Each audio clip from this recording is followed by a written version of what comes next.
Miliefsky. You've just heard him talk about security issues. We're going to have him address some of the issues that follow on from the communications challenge. I think it would be a good dovetail right into that from the communications side of things. It doesn't have any slides, so you can just relax and take some notes. I'm happy to take questions too. We can Q&A this if you guys, does anyone have a question about privacy on your IoT or your smartphone? Any question is a good one, don't be afraid. There's a question up front here, sure. You might have to go up to the microphone. It's good exercise, it's worth it. Go for it. Okay. There's a big dinner, so it's worth it. What kind of standards do you see coming up in the security and big guys cooperating together? That's a great question. What kind of standards for security? So that it's not loaded of a question, but there is a group called CVE, Common Vulnerabilities and Exposures. There's also, and this is under MITRE, it's actually become an international worldwide standard. How do you describe a vulnerability? So there is a standard to describe a vulnerability, cve.mitre.org. Also the National Vulnerability Database, nvd.nist.gov. Why is this so important to have a standard? Well, I'll give you an example of how vulnerabilities get exploited. Threats go after vulnerabilities. And the actual risk formula, real quick for everyone. Risk equals threats times vulnerabilities times assets. What are the assets on your network? Smartphones, tablets, desktops, laptops, servers. Now it's going to be your watch, your TV. As we learned in 1990, your what was the Java code in a toaster? So everything's on the network. So those are your assets. Now you have vulnerabilities and you have threats that attack them, and that's your risk. If you don't know your vulnerabilities, if you don't expose them and share them in a common way, you can't fix them, you can't patch them, you can't harden them. So that's one standard to look into, common vulnerabilities and exposures. There are some other standards for defining threats on software. There's a whole thing at MITRE. They have tons of acronyms, but CVE is the best one. There's a few more you'll find on their site. Common Weakness Enumeration, CWE. How do you describe a common weakness in the source code? Someone writes code and it's exploitable through a buffer overflow. We should all understand this weakness and be able to say, hey, that program running on that chip has a common weakness or a common vulnerability. Does that make sense? Does that answer the question? Okay, loaded question, I love it. I'll pay you later. Thank you. I'll take more if there's more questions. Keep them coming. Yes, I have one, Gary. Actually, it's my experience. I went to Reno over the weekend to listen to attend a concert, and then I noticed that at Reno Peppermill, there's a tray next underneath the TV, okay, on top of the cabinet. On the tray, there are some like chips, chocolate, nuts, and then there's a small sign, okay? It says that these, you have to pay, these are not free, and it says also, very interesting, and if you pick one up, okay, within more than 45 seconds, it will be charged to your room as incidental. Wow, I said, it's amazing. The same thing with the refrigerator. Refrigerator filled with all kinds of drinks, soft drink, whatever, beer. And then it also has the same sign. That means don't take it out for 45 seconds. 45 seconds. Otherwise, it will be charged to your room. Okay? Now, my question is this to you, Gary, especially. If that's the case, I believe we use some technology like from Microsoft, Xbox, the Kinect.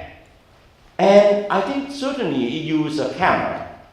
Wow, if that's the case, right? Then how can I know that it's taking a picture of me inside the room?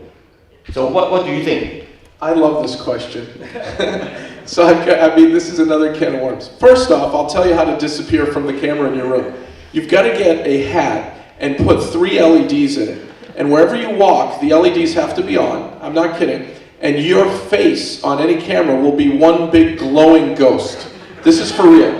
But I don't know if you want to walk around in your hotel room wearing the hat with the 3 LEDs, but that is the known way to disappear from all the US cameras on every street and every corner. But then there's the folks watching those cameras going, why is there a ghost walking down the street? Let's go check him out. Now let's go back to your room. They actually, I'm not sure, but I believe they use some kind of loaded spring. They have a weight, they know when the weight changes, and then they send a Wi-Fi signal, or they have some kind of physical cable. The secret is to watch Indiana Jones. Remember when he changes the bag really quickly? Change that chocolate piece for a little bag of sand of the same weight in less than 45 seconds.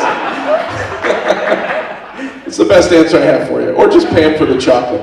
But if they have a camera in the room, that's illegal.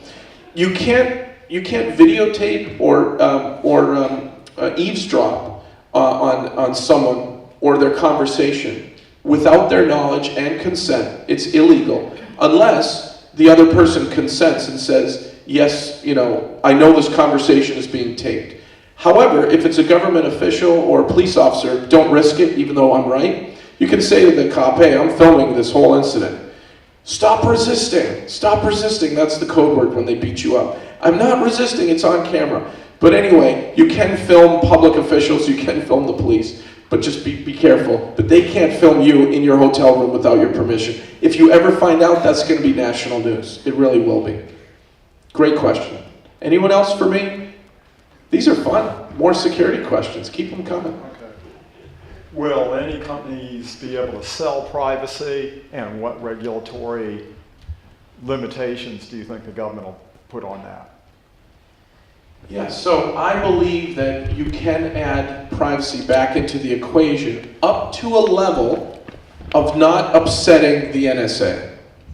I really believe the moment you get to the level of you're off the grid, the NSA visits the company like the black phone and says, put these phones back on the grid for us. So I think you can reclaim some privacy against cyber criminals and cyber terrorists, which is an important thing, and that you can build privacy into your solutions. But one of the things that's really important is it needs to be convenient, inexpensive, right? And easy to understand. Consumers don't read 30 pages of a privacy policy which says, I'm stealing all your information. What if you had a really short thing that says, if you accept this, visually, these are the pieces of data I'm going to take from you, and this is where it goes. And then what if we develop apps at the higher level that allow people to do more than just a firewall and say, take me off the grid. Don't let my Angry Birds experience be connected to the internet anymore.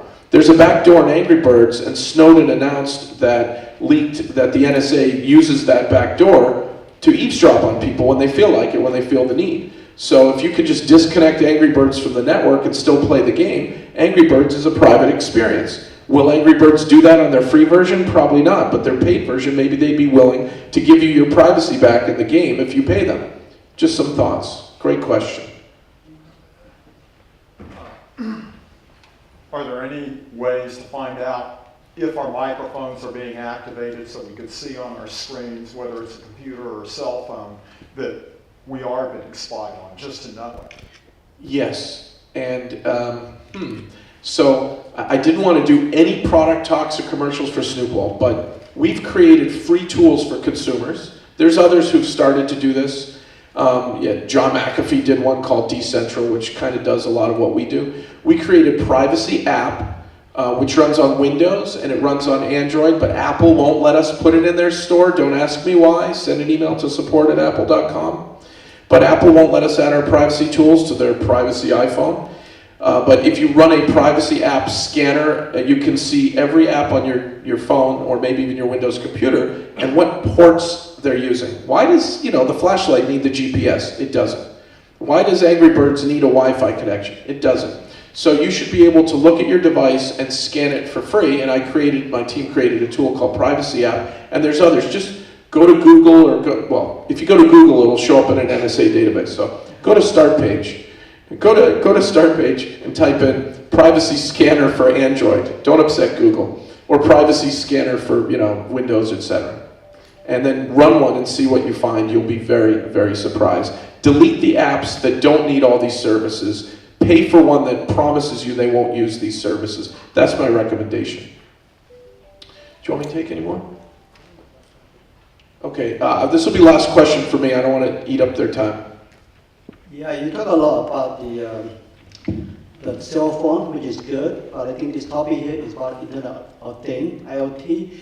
Can you describe what are the challenges and in terms of security of the IoT, and also what are the opportunities? I think a lot of engineers here and entrepreneurs, they might like to know what kind of opportunity that people might have. Thank you. Great question. Protect us against denial of service. The number one attack on IoT is going to be denial of service. The number two is going to be spying on the webcam or the microphone. But number one will be, I'm going to DOS your smart meter or your TV or your refrigerator, whatever it is. If you want to cause damage, you denial someone's service. So if we can protect against DOS attacks on IoT devices, that would be awesome. That would be next generation or first generation of IoT security. The next thing would be countervalence for IoT. Don't let someone else in proximity. We heard about NFC and Bluetooth and all these protocols. If you're near me with my IoT watch or my IoT wallet or whatever it is, if you're near me, then I'm using NFC or Bluetooth or Wi-Fi. Let's protect against proximity exploits, because these protocols are not as secure as people think. Adding encryption is a good start. That's an area to go into, is proximity protection for IoT, DOS protection for IoT, countervalence, don't spy on me with all the ports open on my IoT device. And I think that concludes a great last question. Thank you, and I'm going to hand it back to our moderator.